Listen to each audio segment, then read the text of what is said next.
A chance de chover 15 milímetros hoje é de 80%, prevê o clima-tempo com temperatura máxima de 32 graus. O dia amanhece com 24 graus e 96% de umidade no ar. É domingo, 19 de abril. Chegamos aos 109 dias do ano e faltam 257 para terminar 2020. Dia de Santa Ema. Comemoramos ainda o Dia do Exército em homenagem à vitória brasileira na primeira batalha dos Guararapes. Dia Mundial da Bicicleta, Dia do Psicomotrista e o Dia do Índio. Na mitologia romana, fim da festividade da cereália. Os fatos marcantes da história. 1648, Batalha dos Guararapes, término do primeiro confronto entre o exército da Companhia Holandesa nas Índias Ocidentais e os defensores do Império Português. Charles Darwin, autor de A Origem das Espécies, morre em 1882. Roberto Carlos, cantor e compositor recordista na vendagem de discos e conhecido rei, nascia em 1941. Em 2011, Fidel Castro se afasta do Comitê Central do Partido Comunista de Cuba após 45 anos no cargo. 2013, o suspeito do atentado à maratona de Boston, Tamerlan Staranaev, é morto em um tiroteio com a polícia. O que é destaque nesta edição? Coronavírus já matou 161 pessoas no Amazonas. Uma das vítimas é a diretora do SPA de São Raimundo. O Brasil tem 2.300 mortos e mais de 36 mil infectados. Pesquisa Datafolha revela que 79% dos brasileiros defendem punição por violação de quarentena. ONG anuncia arrecadação de 127 milhões de dólares após festival On the World. Trump diz ver sinais de que o pico do coronavírus já passou nos Estados Unidos. Com entrevistas, curiosidades, antigos reclames, humor e música na discografia com Noite Ilustrada, agora na maior e melhor revista do rádio. É o Jornal da Manhã especial de domingo que está começando. 6h36, as nossas primeiras notícias. Bolsonaro acena para apoiadores e causa aglomeração lá em Brasília. Presidente deixou residência oficial sem máscara, voltou a criticar isolamento e defendeu reabertura do comércio. Fez uma verdadeira festa no meio dos seus simpatizantes. ONG anuncia arrecadação de 127,9 milhões de dólares após festival On World Together at Home. Verba será usada no apoio a profissionais da saúde no combate ao coronavírus, segundo a Global Citizen. A entidade agradeceu a cantora Lady Gaga, que fez curadoria de artistas que participaram da transmissão de 8 horas nesse sábado. Espanha supera 20 mil mortes por coronavírus. Pode ser que o número seja ainda maior. Administrações regionais passaram a questionar o dado oficial de mortos divulgado pelo governo central, já que milhares de pessoas faleceram vítimas do coronavírus sem ter acesso a um teste. A Rússia reportou nesse domingo um aumento diário recorde no número de casos de Covid-19. Em 24 horas foram registradas 6.060 novas infecções no país, com o total chegando a 42.853. O número de casos do novo coronavírus na Rússia começou a aumentar acentuadamente nesse mês, embora o país tenha registrado bem menos infecções do que várias nações europeias. Neste domingo também, a Igreja Ortodoxa pediu que os fiéis fiquem em casa na Páscoa, que é celebrada uma semana depois da dos católicos e protestantes devido a um calendário diferente. O presidente dos Estados Unidos, Donald Trump, disse neste sábado em seu pronunciamento diário à imprensa que o pior momento da pandemia no país já passou. Nós continuamos a ver um número de sinais positivos de que o pico do vírus já passou, disse o chefe da Casa Branca. Com isso, argumenta Trump, alguns estados já estão aptos a abandonar as políticas mais duras de isolamento social nos próximos dias, informou a agência Reuters. Datafolha, 79% dos entrevistados defendem punição por violação de quarentena. O levantamento foi divulgado neste sábado. O Instituto ouviu 1.606 pessoas por telefone na sexta-feira. Entre os favoráveis às punições, só 3% concordam com prisão para quem descumprir as regras. As secretarias estaduais de saúde divulgaram até às 19h40 de ontem 36.925 novos casos do coronavírus SARS-CoV-2 no Brasil, com 2.372 mortes. O maior número de casos ocorreu em São Paulo. O estado tem 13.894 casos, com 991 mortes. O Hospital de Retaguarda Newton Lins começou a receber pacientes com Covid-19 neste sábado. A primeira paciente, de 71 anos, chegou no fim da tarde. Outros 7 pacientes já tinham transferência autorizada para ocorrer na noite e madrugada de sábado. A unidade começou a operar inicialmente com 66 leitos, sendo 16 de unidade de terapia intensiva. Na abertura do Hospital de Retaguarda, o arcebispo de Manaus, Dom Leonardo Steiner, e o pastor Jonatas Câmara fizeram uma breve manifestação ecumênica em favor dos profissionais de saúde que atuarão no local. O governador destacou os esforços do estado para ampliar a capacidade de atendimento frente à pandemia. Esse hospital representa uma ampliação da nossa estrutura para atender aqueles pacientes acometidos ou suspeita de coronavírus. Nós começamos hoje com 16 leitos de UTI e 50 leitos clínicos. Os pacientes já começam a chegar hoje e aí a gente vai aumentando essa estrutura gradativamente. Aqui nós temos a capacidade para chegar até 400 leitos, para que a gente possa dar esse atendimento com a resposta que as pessoas precisam nesse momento, que é um momento de pandemia e um momento tão difícil.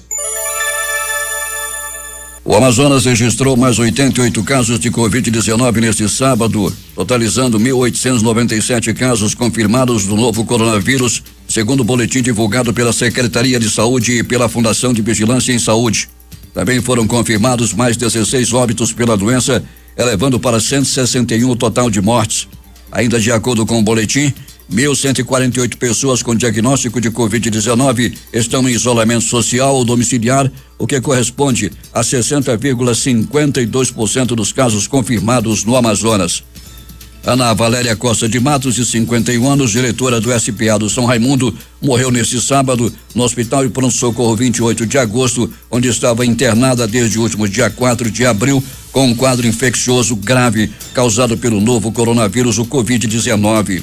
Formada em administração hospitalar pelo Centro Universitário Newton Lins, Ana Valéria era agente administrativa concursada da Secretaria Estadual de Saúde desde 1985.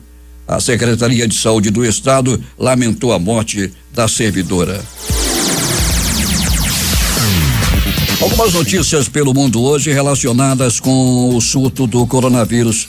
Dinamarca aumenta apoio econômico a empresas atingidas por isolamento e anuncia pacote adicional de 14,6 bilhões de dólares. Em meio à pandemia e desemprego, milhões de americanos dependem de doações para poder comer. Primeiro-ministro da Espanha pedirá que isolamento para conter o coronavírus seja prorrogado por mais 15 dias até 9 de maio.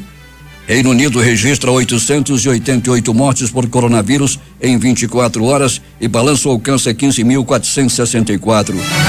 Estado de Nova York tem o menor número de mortes por Covid em 2 semanas. Trudeau anuncia que fronteira Canadá-Estados Unidos permanecerá fechada por mais um mês. Na França, maior mercado do mundo cede espaço para velório de vítimas de Covid-19. O mercado, localizado na região de Paris, já recebeu cerca de 800 caixões em um de seus prédios. Chefe de gabinete do presidente nigeriano morre depois de contrair coronavírus. França evitará discriminação por idade ao flexibilizar isolamento. Médicos alertam sobre o colapso dos hospitais no Japão. E os principais jornais do país e seus destaques de capa neste domingo. O estado de São Paulo. No país, 91 milhões deixaram de pagar alguma conta em abril. Folha de São Paulo, sem protocolo, abre e fecha, prolonga isolamento e crise. Planalto Central, capital da República, Correio Brasiliense. Empresas e trabalhadores se reinventam na pandemia. Jornal do Comércio no Recife. Covid-19 já deixa o país mais desigual.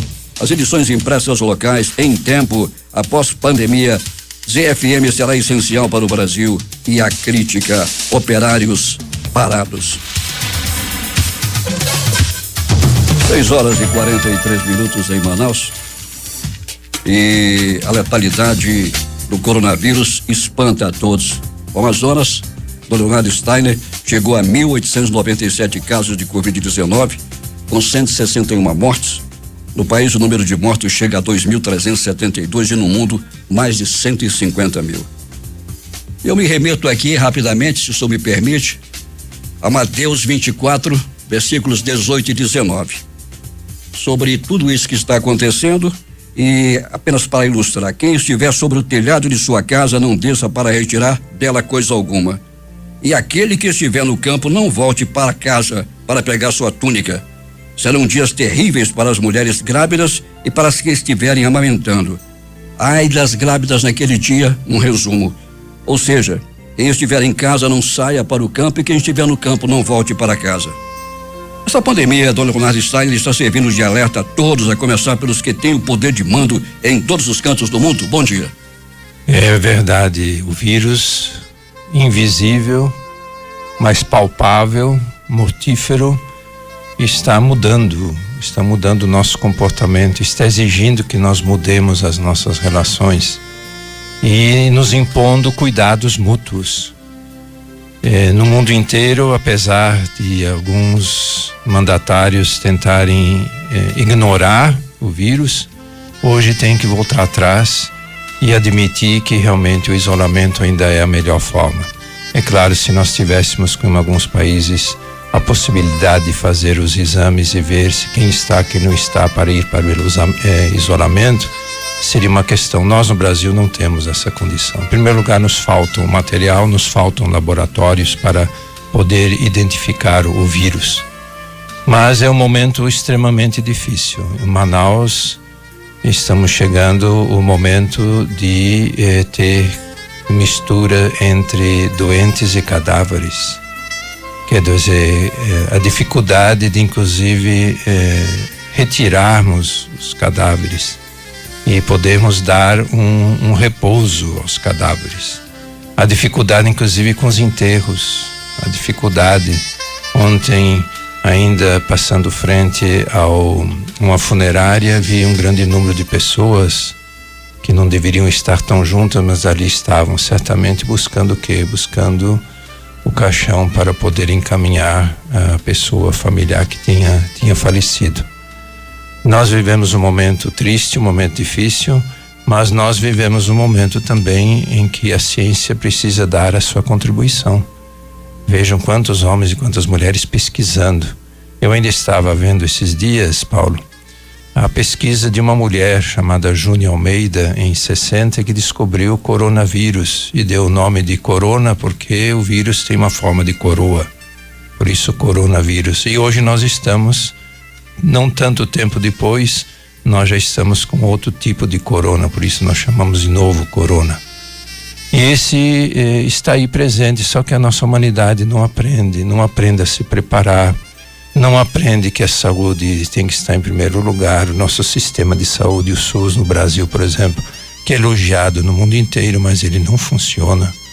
Ele não recebe verbas suficientes, ele não é fiscalizado suficientemente.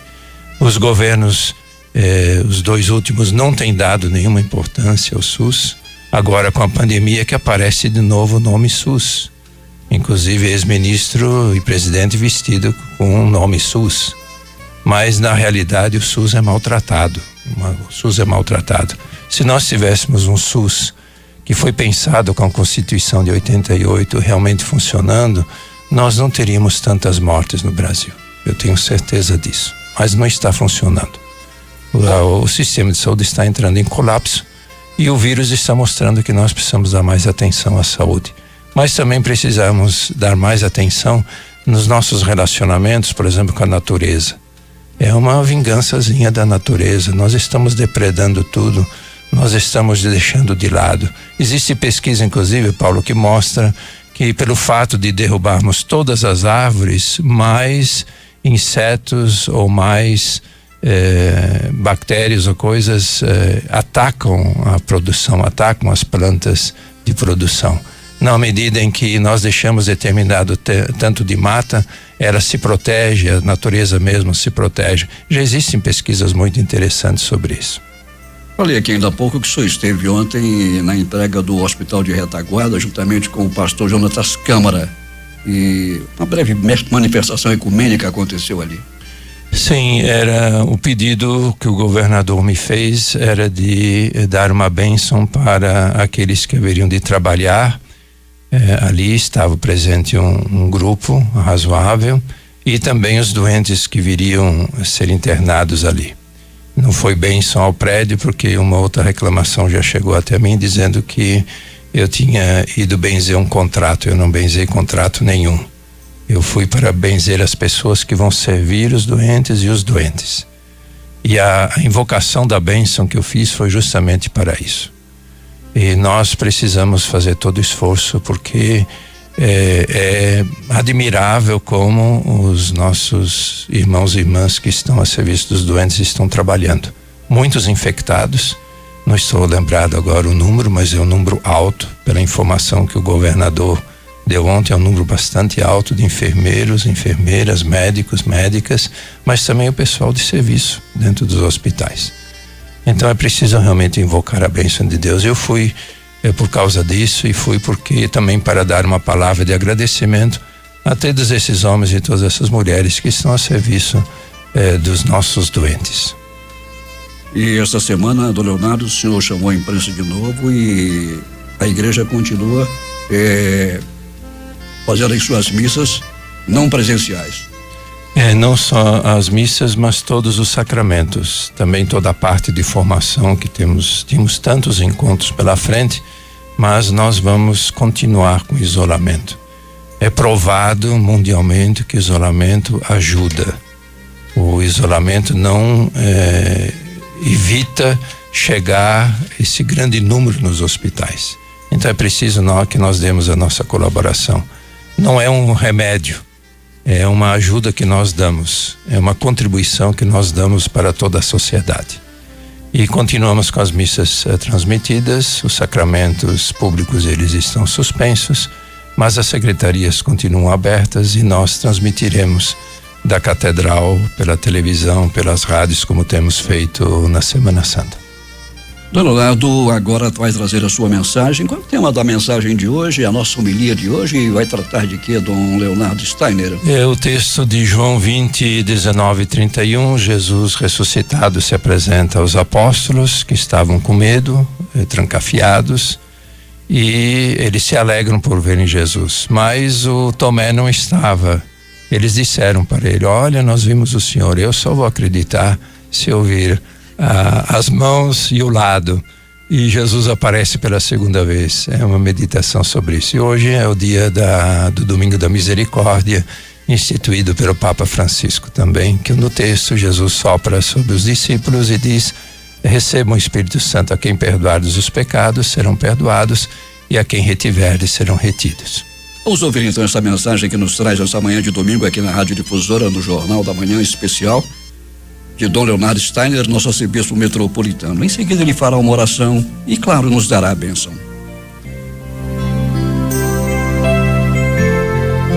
Ao anoitecer daquele dia, o primeiro da semana, estando fechadas por meio dos judeus as portas do lugar onde os discípulos se encontravam, Jesus entrou e, pondo-se no meio deles, disse: a paz esteja convosco. Depois dessas palavras, mostrou-lhes as mãos e o lado. Então os discípulos se alegraram por verem o Senhor. Novamente Jesus disse: a paz esteja convosco. Como o Pai me enviou, também eu vos envio. E depois de ter dito isto, soprou sobre eles e disse: recebei o Espírito Santo. A quem perdoardes os pecados, eles lhes serão perdoados, e a quem os não perdoardes, eles lhes serão retidos. Na ausência de Jesus pela sua morte, os discípulos refugiam-se no medo. Entram no entardecer, deixam-se tomar pela escuridão da perda, da morte. O horizonte que lhes havia sido revelado lentamente desaparece e fecham-se as portas da liberdade para a qual tinham sido despertados. E agora? Para onde? Sonhos desfeitos, reino destruído, esperanças desvanecidas. Em poucas palavras, o evangelista visibiliza o ânimo e o desânimo, a desesperança, o sombrio que toma conta dos amigos de Jesus. É ali que Jesus se deixa ver. No meio dos transtornos daqueles dias perdidos, ele se faz presença. No evangelho de hoje também Tomé diz: se eu não vir a marca dos pregos em suas mãos, se eu não puser o dedo nas marcas dos pregos, e eu não puser a mão no seu lado, não acreditarei. Crer e ver e crer. Que ver é esse que pode levar à fé? Como podem os olhos levar à crença? Podem os olhos revelar a presença? No anoitecer do primeiro dia da semana, as portas fechadas, envolvidos pelo medo, Jesus se põe no meio dos discípulos e lhes deseja a paz. Na ausência de Jesus pela sua morte, eles se refugiam no medo. O desejo de Tomé não é ver de quem deseja comprovar, de quem deseja provar a si mesmo, de quem tem a confirmação de que 2 e 2 são 4. Tomé não se deixa levar pela conversa de quem viu. Ele não vai atrás dos contos, do se diz que, do me disseram, do ouvi dizer, do parece que. Se eu não ver, diz Tomé, não acreditarei. Tomé deseja ver, não como um contador de histórias, não como um cético que deseja comprovar a existência de Deus, não como um homem de ciência que deseja comprovar que alguém dentre os mortos está vivo. No entardecer, na penumbra da vida, no medo que retrai, Tomé sente a necessidade de ver. E porque arde de desejo, somente o desejo de ver, tornou-se desejo da visão, isto é, um encontro.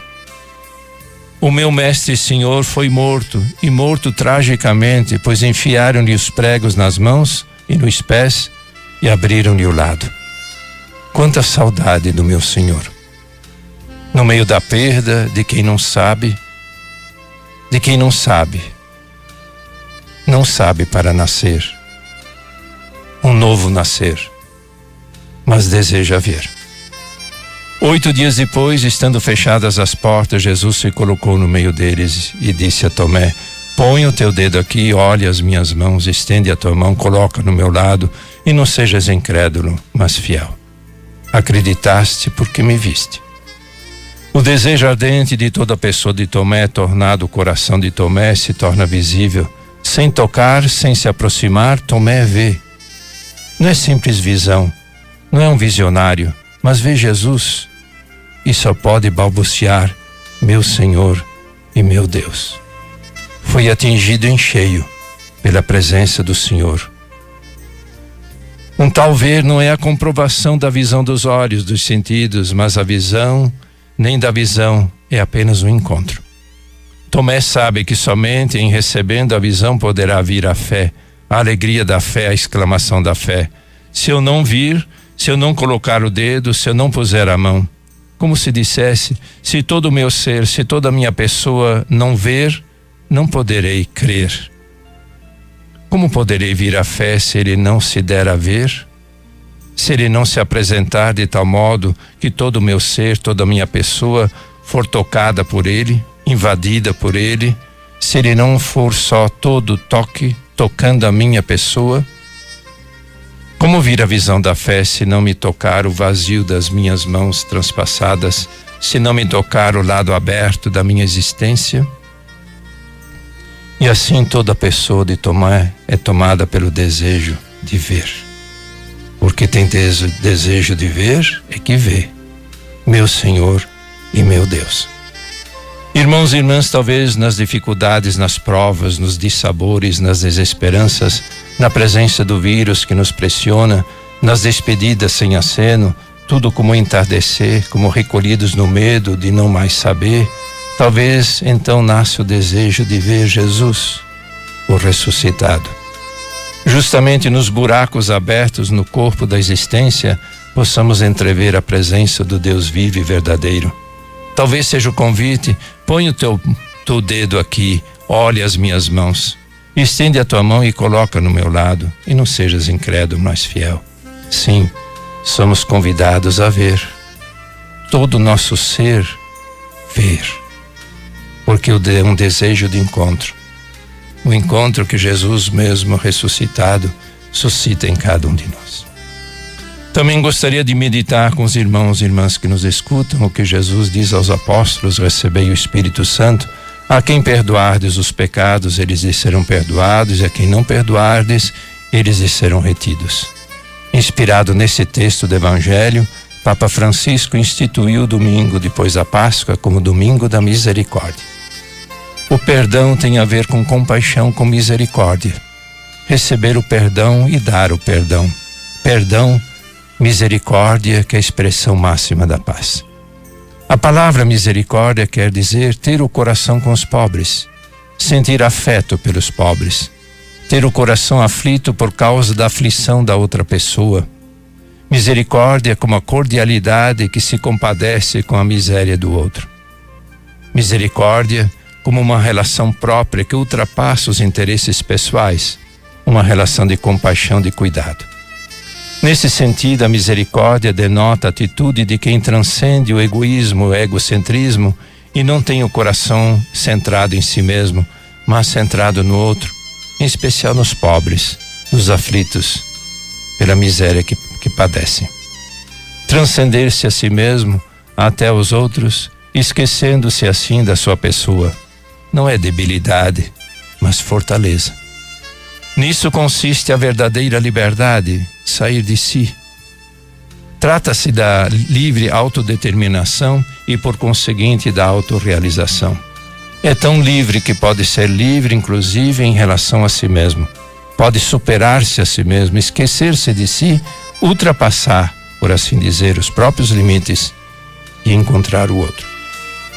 Misericórdia como modo todo próprio de estar junto às pessoas, mas também de todos os seres. Estar junto sem dominação, sem tomada de posse, mas na liberdade do cuidado. Misericórdia é uma solicitude própria, uma solicitude livre. Esse modo chamado de amor, porém, segundo Santo Agostinho, que diz: quero que tu sejas, não que eu te domine. Quero que tu sejas livre. Portanto, o amor, o querer, o bem-querer, benevolência é a possibilidade da relação com todos os seres, como é extraordinária a misericórdia. Somos nesse domingo da misericórdia acordados para a essência do nosso ser cristão. Não é a ética que nos faz ser cristãos, mas a misericórdia. A misericórdia é para nós cristãos o que a ética é para a sociedade. Ética que deixou de ser o horizonte do agir e do pensar de muitas das nossas lideranças sociais. Para nós, seguidores e seguidoras de Jesus ressuscitado, a misericórdia é o horizonte, o sentido do nosso viver. Jesus nos concede o desejo de ver como Tomé, um desejo tão suave e intenso que torne a sua presença visível à nossa alma saudosa. Senhor Jesus, meu Senhor e meu Deus, concede-nos a graça de ver-te com os olhos da fé que me deste. O Espírito desperte em mim a misericórdia. Desperte em todos nós sermos misericórdia, na nossa relação com todos os seres. Amém. O Senhor vos abençoe e vos guarde, o Senhor volva seu rosto para vós e se compadeça de vós, o Senhor volva seu rosto para vós e vos dê a paz. Amém. O Senhor vos abençoe, em nome do Pai, do Filho e do Espírito Santo. Amém. Muito obrigado, Paulo. Obrigado aos nossos queridos radiovintes. A todos um bom domingo, cheios de misericórdia. Então, Leonardo, uma boa semana para nós e muita saúde. Igualmente, para todos nós. Nos reencontraremos aqui, se Deus quiser, no domingo. No domingo, Deus quiser. Até lá. E vamos lá, vamos seguir com o nosso momento de humor. Compadre, sabe uma coisa? Tô com uma vontade danada de ir pra fazenda lá do seu tio Geraldo pra gente beber uma pinga de engenho. Mas não ficou sabendo, não? O quê? Ele mudou pra Brasília. Não é possível. Mudou. Aconteceu um negócio engraçado com ele outro dia. Resolveu ir visitar a filha dele em São Paulo, só que ele falou, vou de avião. Pegou a malinha dele e foi pro aeroporto. Só que lá em Brasília tá tão adiantado que você vai embarcar, você passa perto de um robozinho, ele conta a sua vida todinha. Eu não vou num lugar desse nunca. Ué, por quê? Devendo do jeito que eu tô. Mas o tio Gerardo não sabia. Da toada que ele veio, ele passou perto, o robozinho falou: Gerardo Pereira da Silva, 52 anos, casado, pai de 3 filhos, com destino a São Paulo no voo das 11h20, boa viagem. Pelo amor de Deus. Levou o maior susto do mundo. Ele falou: que isso? Aí o guarda falou: não, moço, é o robozinho. O senhor passa perto, ele fala. Falou: ah, é? Esse baixinho? Então eu vou passar de costa, quero ver se ele me conhece. Aí não conhece nunca. Foi de fácil, ele falou: Gerardo Pereira da Silva, 52 anos, casado, pai de 3 filhos, com destino a São Paulo no voo das 11h20, boa viagem. Implicou o tio Gerardo. Nascido e criado na roça, sistemático daquele tanto que eu nunca vi. Peraí, ninguém conta minha vida pros outros assim não. Foi numa lojinha lá no aeroporto e comprou um vestido, um batom e uma peruca. Sei. Foi pro banheiro e vestiu aquela presepada. Foi agora eu quero vir que é fiado da puta me conhecer. Aí não conhece nunca. Nem eu sei quem sou eu. Aham. Eu fui pra implicar, eu quero raspar naquele robozinho. Sei. E veio, compadre, passou assim raspando e ele falou: Gerardo Pereira da Silva, 52 anos, casado, pai de 3 filhos, por causa dessa viadagem toda, acaba de perder o voo pra São Paulo. Fala, compadre. Você lembra do Zé Firmino? Vai demais da conta, Tá vai. internado. O quê? Tá internado. Mas, compadre, ontem eu ainda vi ele ali com a mulherona no boteco ali, ué. Pois é, a mulher dele também viu. Compadre. Fala, compadre. Deixa eu te contar um aqui. Ah. Na hora da comunhão, o padre tava lá distribuindo a hóstia, né? Sei. Corpo de Cristo. Passava outro. Corpo de Cristo. Sei. E veio uma mulher boazuda demais da conta. Cristo, que corpo? A mulher fala pro marido: Ah. querido, onde está aquele livro Como Viver 100 Anos? Joguei fora, mulher. Joguei no lixo. Jogou pro quê, meu bem? É que sua mãe vem visitar a gente amanhã e eu não quero que ela fique lendo essas coisas.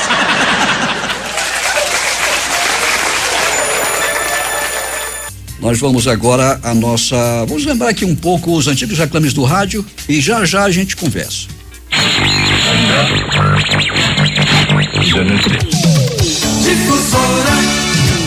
O salão da criança, a bandinha de música voltou e o palhaço chamando as crianças, avisando que a festa começou. No Ibirapuera tem competição. Jeep, valente como um Jeep. Picape Jeep, agora também tração somente em 2 rodas.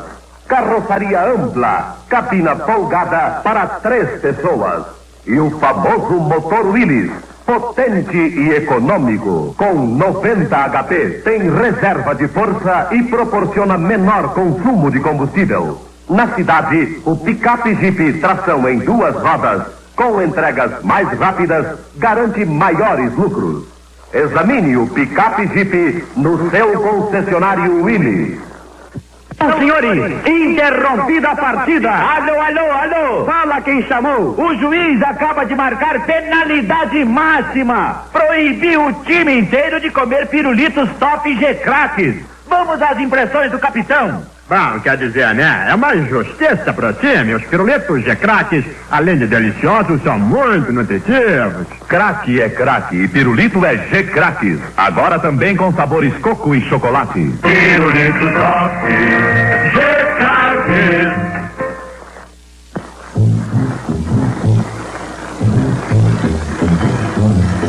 Viva a diferença pra melhor. A espuma FIFA É a FIFA. limpa muito mais. Viva, É mais fácil de enxaguar. você vai notar que será ao lavar com Viva. Que diferença! A roupa fica branquinha. Cheirosa, limpinha. Gostosa de usar. Que diferença! Isto é que é branco. Roupa macia. Avisam Viva. E viva a diferença. Viva. É uma com capacidade de 2. O congelador atinge 20 graus abaixo de zero. E no refrigerador cabe tudo. E tem uma porta aproveitável uma para o congelador e uma para o refrigerador. Por isso o combinado Westinghouse não lhe sai da cabeça, hein? Confie, é o Westinghouse. Bem me quer, mal me quer. Você fica, você vai. É assim diariamente. Centenas de milhares de latas do puríssimo extrato de tomate elefante são produzidas. Você sim, você não. Bom, muito bom. Triplo concentrado, rende muito mais. Extrato de tomate elefante, um grande produto Sica.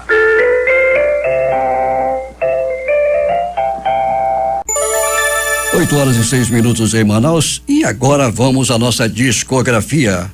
Hoje, Noite Ilustrada. A pesquisa, a compilação e a edição é de Ismael Moura.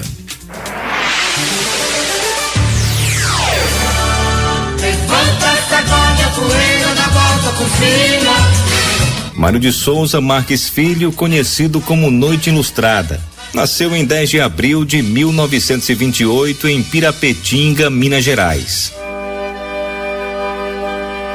Logo nos primeiros anos de vida, foi uma criança que enfrentou dificuldades. Com apenas 3 anos, seus pais se separaram.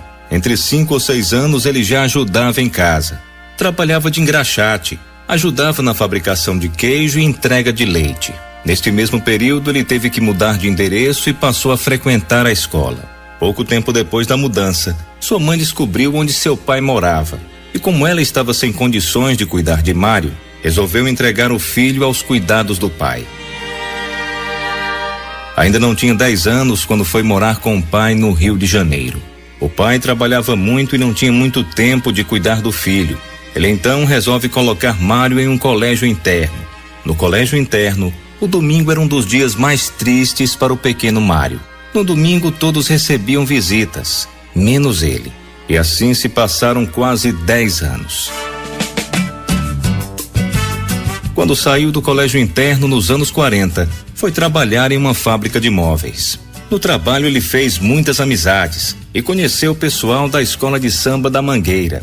Às vezes, depois do trabalho, Mário participava das rodas de samba. Foi aí que o samba passou a fazer parte de sua vida. Ele também gostava de futebol e teve um tempo que ele se dedicou ao esporte. Mesmo gostando de futebol, a música falava mais alto. Como ele tocava bem violão e o humorista Zé Trindade precisava de um músico, Mário foi trabalhar com Zé. Um dia, em uma apresentação, Zé Trindade esqueceu o nome do seu novo ajudante e, ao invés de chamá-lo pelo nome, chamou Noite Ilustrada, pois Mário comprava sempre uma revista com esse nome. A partir daí, ele passou a ser conhecido por Noite Ilustrada. No Rio de Janeiro, ele resolveu se dedicar à carreira de cantor. Cantou em boates, em conjunto musical e em estação de rádio. Conheceu gente famosa e foi contratado pela Rádio Nacional. O sonho do primeiro disco acaba se tornando realidade. O cara deu um tapa na cara do cara, deixando o pobre cara com a cara esbudegada. Mas sim, um outro cara que estava observando não gostou da atitude do cara malandro. Chamou o dito cara pra tomar satisfação e foi logo dizendo cara de boboca. E de repente foi tanto tapa na cara que a cara do tal cara ficou cheia de pipoca. Nos últimos anos de vida, Noite Ilustrada lutava contra um câncer e no dia 28 de julho de 2003 faleceu.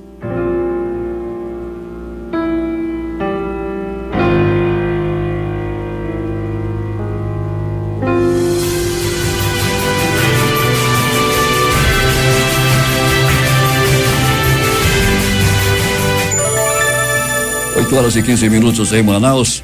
O nosso companheiro, o Tamar Jardina, na sonoplastia de rádio. Antes esteve aqui também o Jean Santos. A discografia teve a pesquisa, a compilação e a edição de Ismael Moura. E para finalizar, quando for amor, ame o mais profundo que puder.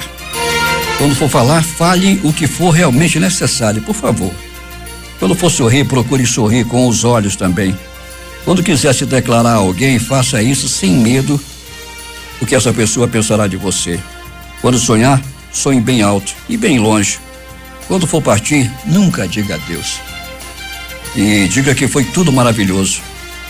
Quando precisar de ajuda, não se envergonhe de pedir socorro. Só humildade vale a vitória. Quando sentir raiva de alguém, peça luz em oração para essa pessoa. Quando tentar algo de nova vida, tente para valer. Mude e arrisque-se, viva intensamente. Quando você precisar de um amigo, lembre-se de mim. Estarei aqui torcendo por você e pela sua felicidade. Saiba disso, Paulo Guerra, quem cumprimenta a todos.